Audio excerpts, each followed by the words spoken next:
12장 모세가 구스 여자를 취하였더니 그 구스 여자를 취하였으므로 미리암과 아론이 모세를 비방하니라. 그들이 이르되 여호와께서 모세와만 말씀하셨느냐 우리와도 말씀하지 아니하셨느냐 하매 여호와께서 이 말을 들으셨더라. 이 사람 모세는 온유함이 지면의 모든 사람보다 더하더라. 여호와께서 갑자기 모세와 아론과 미리암에게 이르시되 너희 세 사람은 회막으로 나아오라 하시니 그 세 사람이 나아가매 여호와께서 구름 기둥 가운데로부터 강림하사 장막문에 서시고 아론과 미리암을 부르시는지라. 그 두 사람이 나아가매 이르시되 내 말을 들으라. 너희 중에 선지자가 있으면 나 여호와가 환상으로 나를 그에게 알리기도 하고 꿈으로 그와 말하기도 하거니와 내 종 모세와는 그렇지 아니하니 그는 내 온 집에 충성함이라. 그와는 내가 대면하여 명백히 말하고 은밀한 말로 하지 아니하며 그는 또 여호와의 형상을 보거늘 너희가 어찌하여 내 종 모세를 비방하기를 두려워하지 아니하느냐. 여호와께서 그들을 향하여 진노하시고 떠나시매 구름이 장막 위에서 떠나갔고 미리암은 나병에 걸려 눈과 같더라. 아론이 미리암을 본즉 나병에 걸렸는지라. 아론이 이에 모세에게 이르되 슬프도다. 내 주여 우리가 어리석은 일을 하여 죄를 지었으나 청하건대 그 벌을 우리에게 돌리지 마소서. 그가 살이 반이나 썩어 모태로부터 죽어서 나온 자 같이 되지 않게 하소서. 모세가 여호와께 부르짖어 이르되 하나님이여 원하건대 그를 고쳐주옵소서. 여호와께서 모세에게 이르시되 그의 아버지가 그의 얼굴에 침을 뱉었을지라도 그가 이랫동안 부끄러워하지 않겠느냐. 그런즉 그를 진영 밖에 이랫동안 가두고 그 후에 들어오게 할지니라 하시니 이에 미리암이 진영 밖에 이랫동안 갇혀 있었고 백성은 그를 다시 들어오게 하기까지 행진하지 아니하다가 그 후에 백성이 하세롯을 떠나 바란 광야에 진을 치니라. 여러분 좋은 아침입니다. 오늘도 말씀의 은혜가 여러분의 삶에 풍성히 임하기를 소망합니다. 민수기 12장에서는 세 번째 불만이 소개되고 있습니다. 11장 1절에서 나타난 첫 번째 불만은 전체 이스라엘의 반역을 예고하는 원망이었고 두 번째 불만은 고기를 먹고 싶다는 구체적인 이유로 나타났던 불만이었죠. 이러한 원망과 불만은 하나님께 대한 반역이었고 그 결과는 다베라와 기브롯 핫다아와 즉 불사름과 탐욕의 무덤이라는 재앙으로 나타났었습니다. 그런데 12장에서는 이스라엘의 최고 지도층에서 반역이 일어나고 있습니다. 미리암과 아론은 모세가 구스 여인, 즉 에티오피아 여인을 후처로 맞은 것에 대하여 비난하고 있는 것이죠. 하지만 그것은 구실에 불과했습니다. 그들은 모세의 영적 지도력에 불만을 품고 있는 것입니다. 다시 말하면 최고 지도자로서의 권위와 지위를 모세만 누리는 것이 못마땅했던 것이죠. 그들은 모세 혼자서 지도층의 모든 권위와 영광을 누리고 있다고 생각했던 것입니다. 그들이 모세에게 품은 불만의 근거를 2절에서 알 수 있습니다. 여호와께서 모세와만 말씀하신 것이 아니라 자기들과도 말씀하셨다는 것입니다. 이러한 그들의 주장은 틀린 말이 아닙니다. 미리암은 이스라엘을 대표하는 여선지자였고 아론은 모세를 대변하여 하나님의 말씀을 전했던 사람이자 이스라엘의 초대 대제사장입니다. 이런 자신들의 지위와 권위가 자신들의 동생이었던 모세의 그늘에 가려지고 있다고 생각하니 배가 아팠던 것입니다. 그러나 미리암과 아론이 간과하고 있는 것이 있습니다. 첫째는 지도자의 영적 권위가 개인의 자존심을 세우고 개인의 영광을 챙기기 위한 수단이 될 수 없다는 것입니다. 만약 지도자의 권위가 개인의 지위를 지키기 위한 것이었다면 최고 지도자였던 모세도 미리암과 아론의 반역에 가만히 있지 않았을 것입니다. 하지만 모세는 그들의 비방에 잠잠했습니다. 미리암과 아론이 간과했던 두 번째는 모든 것을 하나님이 들으신다는 것이었습니다.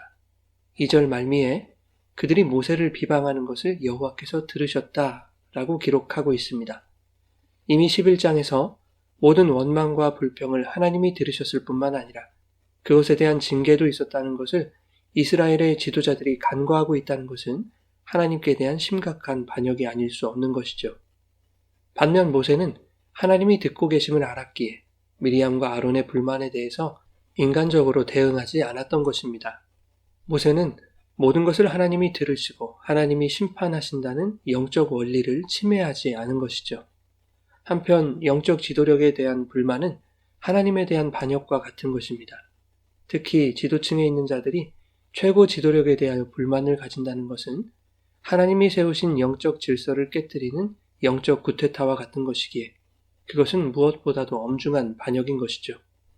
구약 성경에서 일관적으로 나타나는 반역의 결과는 징계입니다.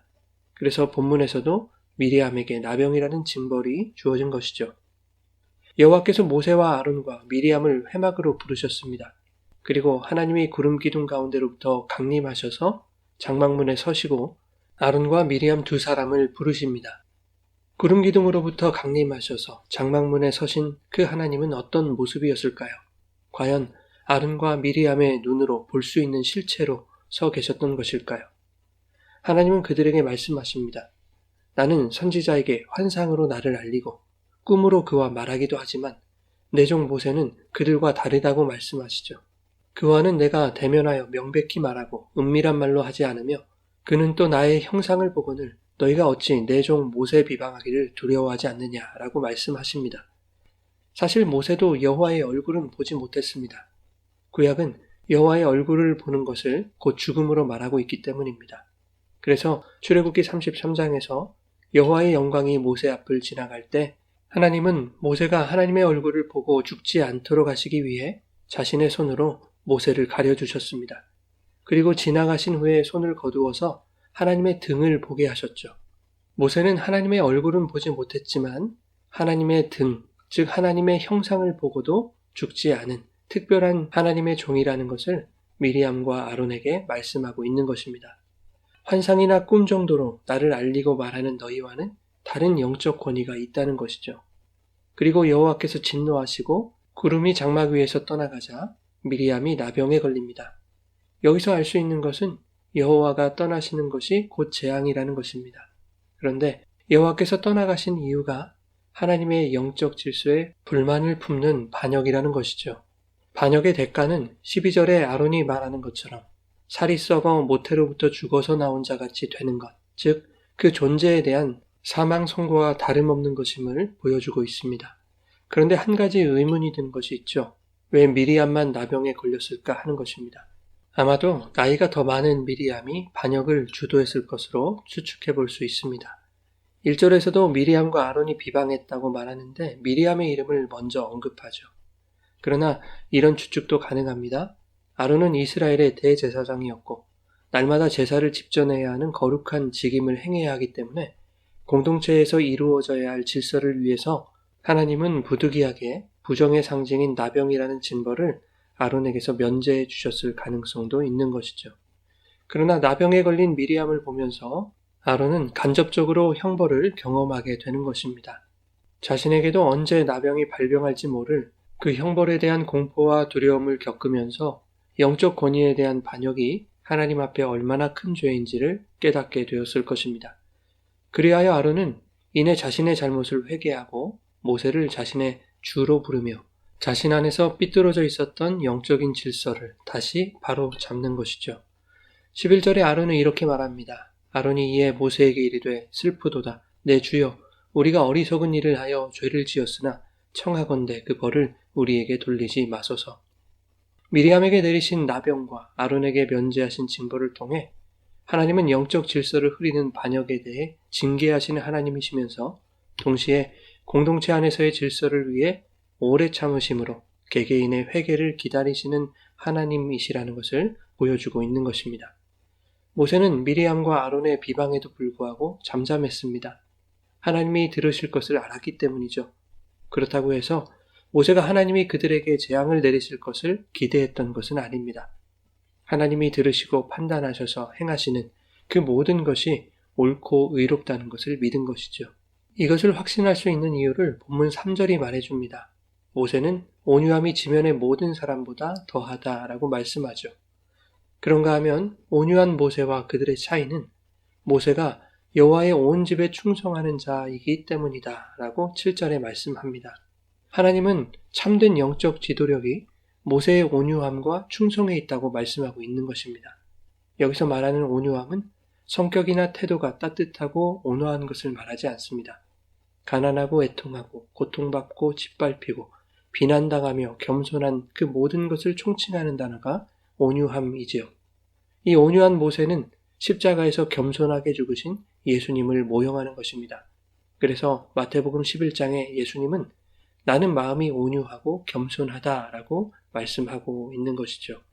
그런가 하면 예수님의 온유를 예표하는 모세의 충성에서는 당연히 예수님의 충성이 나타나야 하는 것입니다. 계시록 1장 5절은 예수 그리스도가 우리를 죄에서 해방시키시고 은혜와 평강을 주시는 하나님의 충성된 증인이라고 말씀하고 있습니다. 이러한 예수님의 십자가의 온유와 자기 백성에게 은혜와 평강을 주시는 충성이 오늘 본문 속에서 이스라엘의 최고 지도자인 모세에게서 나타나는 것이죠. 모세는 비방을 당하는 고통과 수모를 겪었지만 자기를 비방한 자들을 위해 겸손하게 여호와께 부르짖어 중보합니다. 이것이 바로 죽기까지 순종함으로 자기 백성을 구원하시는 예수 그리스도의 충성을 예표하는 것이죠. 이러한 영적 권위는 그 누구도 침해할 수 없는 것임을 빌립보서가 확증하고 있습니다. 빌립보서 2장 9절부터 11절에 이렇게 기록하고 있습니다. 이러므로 하나님이 그를 지극히 높여 모든 이름 위에 뛰어난 이름을 주사 하늘에 있는 자들과 땅에 있는 자들과 땅 아래에 있는 자들로 모든 무릎을 예수의 이름에 꿇게 하시고 모든 입으로 예수 그리스도를 주라 시인하여 하나님 아버지께 영광을 돌리게 하셨느니라. 그런가 하면 본문은 성숙한 공동체의 모델을 가르치고 있습니다. 미리암은 나병으로 부정하게 된 자이므로 율법이 명하는 대로 이래 동안 진영 밖에 격리되어야 했습니다. 그런데 15절에서는 이스라엘 백성이 미리암을 다시 공동체 안으로 들어오게 하기까지 행진하지 않았다고 말씀합니다. 미리암이 진영으로 돌아온 후에야 하세롯을 떠나 바란 광야에 진을 쳤다고 말씀하고 있죠. 여러분, 교회 안에도 영적 질서를 무시하고 자기 힘을 챙기려는 사람들이 있습니다. 분명 그들은 치리의 대상이지만 하나님은 치리하는 것으로 끝나는 것을 원하지 않으십니다. 그가 회개하고 공동체 안으로 다시 들어올 때까지 예수님의 마음으로 기도하고 기다려주기를 원하시는 것이죠. 한편 오늘 본문을 목사들이 자기 방어의 수단으로 사용하는 경우가 종종 있습니다. 하나님이 목회자에게 주신 분명한 영적 권위가 있다는 것은 부정할 수 없는 것이죠. 그러나 영적인 권위라는 것은 목사라는 직책에 대한 권위가 아닌 것입니다. 선한 목자가 양들을 위하여 자기 목숨을 버리는 것처럼 성도들의 신앙의 성숙을 위하여 자기 권리를 포기하는 것이 목회자에게 주신 영적 권위일 것입니다. 장로도 권사도 집사도 마찬가지입니다.